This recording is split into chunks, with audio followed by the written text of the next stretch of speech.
చూశారు కదా, ఇక్కడ వచ్చినటువంటి భక్తులందరూ కూడా తన్మయత్వం పొందుతున్నారు. అయోధ్యలో రామ మందిరం అంత చక్కగా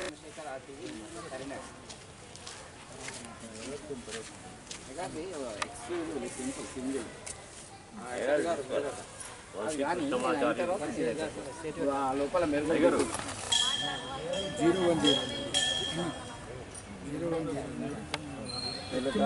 అప్పుడు ఎలక్షన్ల నుండి ఇప్పుడు దాకా వస్తూనే ఉంటాయి.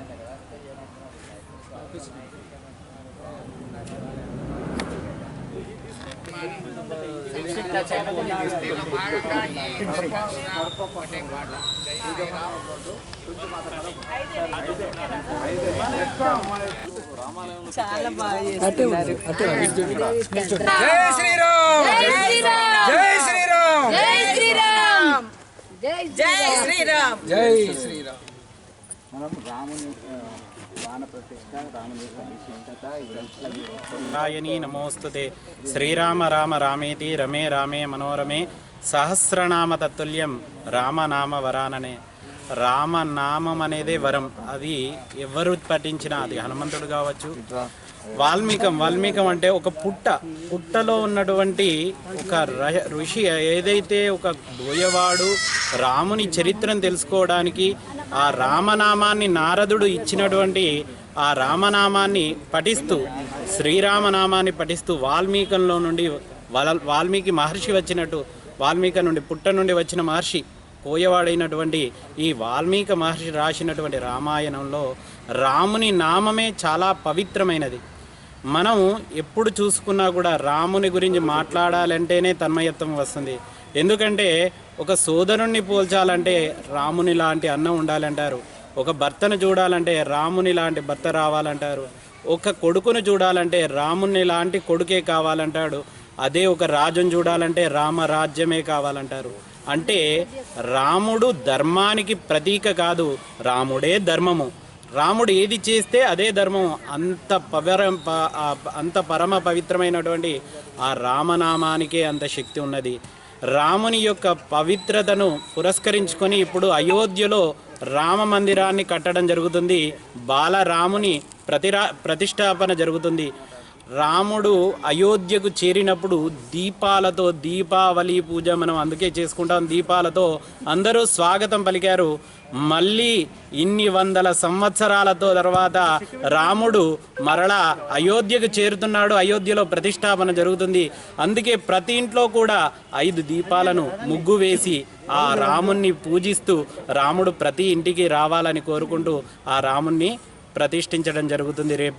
రేపు మన మహాశక్తి దేవాలయంలో ఉదయాత్పూర్వం నుండే భజన కార్యక్రమాలు, హనుమాన్ చాలీసా పారాయణము, రామనామ స్తోత్ర పారాయణము, అలాగే ఆ అభిషేకము, సీతారాములకు అభిషేకము మరియు సీతారాములకు ప్రత్యేకమైన హోమము జరుగుతుంది.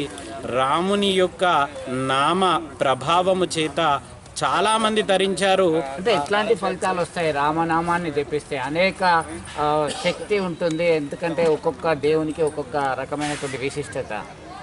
ఈ రామనామం వల్ల ఏముంది అసలు? చాలా విశిష్టతలు ఉన్నాయి. అందులో ఒకసారి చెప్పుకోదగ్గ విషయం ఏమిటంటే, రాముని కంటే కూడా రామనామానికి చాలా శక్తి ఉంది. ఎందుకంటే రాముణ్ణి ఎదిరించడానికి ఆంజనేయుడు వాడిన అస్త్రం కూడా రామనామమే. ఆ రామనామము తలవడం వల్ల చాలా గొప్పనైన ఫలితాలు కలిగాయి. దీనికి ఒక కథ ఉంది. పూర్వము రాముడు ఈ వారధి కట్టేటప్పుడు రామనామాన్ని బండల మీద రాసి నీళ్ళలో వదిలితే బండలు తేలుతున్నాయని తెలుసుకున్న రాక్షసులు చాలా భయపడ్డారు. వచ్చేవాళ్ళు చాలా మాయాలతో ఉన్నటువంటి వారు ఇప్పుడు ఈ లంకకు వస్తే మనని వట్టిగానే హతమారుస్తారు కావచ్చు అని ఆ రాముని నామానికి భయపడ్డ రాక్షసులకు రావణుడు ధైర్యం చెప్పడానికి తాను ఒక బండను తీసుకొని నీళ్ళలో వేసి, చూడండి ఇప్పుడు నా మహిమ కూడా అని చెప్పి ఆ బండను నీళ్ళలో వేసినప్పుడు ఆ బండ కూడా తేలింది. అప్పుడు ఆ రాక్షసులందరూ కూడా ఆ బండను చూసి సంతోషం పడ్డారు, ధైర్యం తెచ్చుకున్నారు.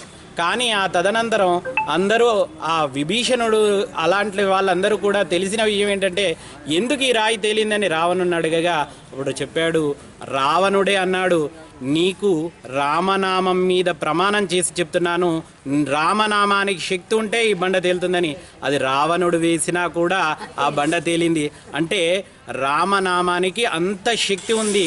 అదే రామునికి చాలా పవిత్రతను రామనామానికి పవిత్రతను తెచ్చిపెడుతుంది. ఎందుకంటే ఎటువంటి విషయాల్లోనూ కూడా రాముడు ధర్మాన్ని తప్పడు.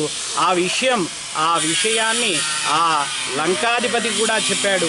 అలాగే ఒకానొక సమయమునందున ఆంజనేయ స్వామి రాముని నామాన్ని రాసి బండలు వేస్తుండగా రాముడు కూడా తన నామాన్ని ఒక బండపై రాసి నీళ్ళలో వదిలాడట. అప్పుడు ఆ బండ మునిగిపోయిందట.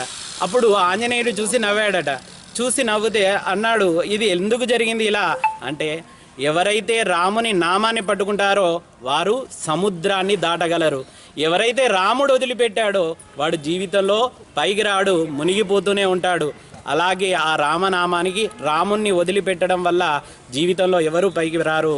రామనామాన్ని స్మరిస్తేనే సంసారం ఒక సాగరం అంటారు. ఆ సాగరాన్ని ఈదుతూ దాటి వెళ్ళగలుగుతారు. అలాంటి విశేషమైనటువంటి నామానికి అంత శక్తి ఉంది. ఎట్లా అనిపిస్తుంది రేపు అయోధ్య? ఒళ్ళు తన్మయత్వంతో ఏం మాట్లాడుతున్నామో తెలియడం లేదు, అంత ఆనందం ఉంది. ఎందుకంటే రాముడు అయోధ్యలో ఉండడం అయోధ్యకు కాదు, ప్రపంచానికే చాలా గొప్పనైన విషయం. చాలా దేశాలలో, అది అన్యమతస్థ దేశాలలో కూడా ఇప్పటికీ రామలీల జరుగుతూ ఉంటుంది. కానీ ఎక్కడైతే రాముడు పుట్టాడు అని మనం పురాణాలు, ఇతిహాసాలు, వేదాలు వర్ణించాయో ఆ అయోధ్యలోనే రాముణ్ణి మళ్ళీ ప్రతిష్ఠించడం ఎలా అనిపిస్తుందంటే, రాముడు వనవాసం నుండి తిరిగి మళ్ళీ అయోధ్యకు చేరాడు. కాబట్టి ఈ భక్తజన సందోహం అంతా కూడా రాముని ప్రజలు అదృష్టం చేసుకొని కొన్ని తరాల అదృష్టంతో ఇప్పుడు అందరూ కూడా ఈ రామ ప్రతిష్టాపన చూడగలుగుతున్నారు. అది ఎన్ని జన్మల సుకృతం ఉంటే కానీ ఆ ప్రతిష్టాపనకు మనకు అంత బలం వచ్చేది కాదు, అంత అదృష్టం కలిగేది కాదు. భక్తిభావంతో పులకించిపోతున్నారు దేశవ్యాప్తంగా ఉన్నటువంటి రామ భక్తులు. వీరిని శ్రీమంతుతో కలిసి చంద్రశేఖరరావు.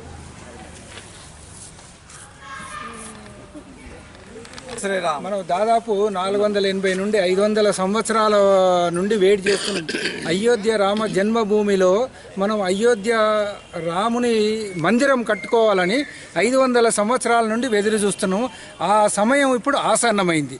అదే మాదిరిగా రామ జన్మభూమి ఎలా మందిరం కట్టిందో మన మహాలక్ష్మి టెంపుల్లో మన బండి సంజన్న ఆధ్వర్యంలో, రమణారెడ్డి ఆధ్వర్యంలో ఈ ఇసుక తెప్పించి అక్కడి నుండి సముద్రం నుండి ఇసుక తెప్పించి స్పెషల్గా మన రామ మందిరం మాదిరిగానే నిర్మిస్తున్నారు.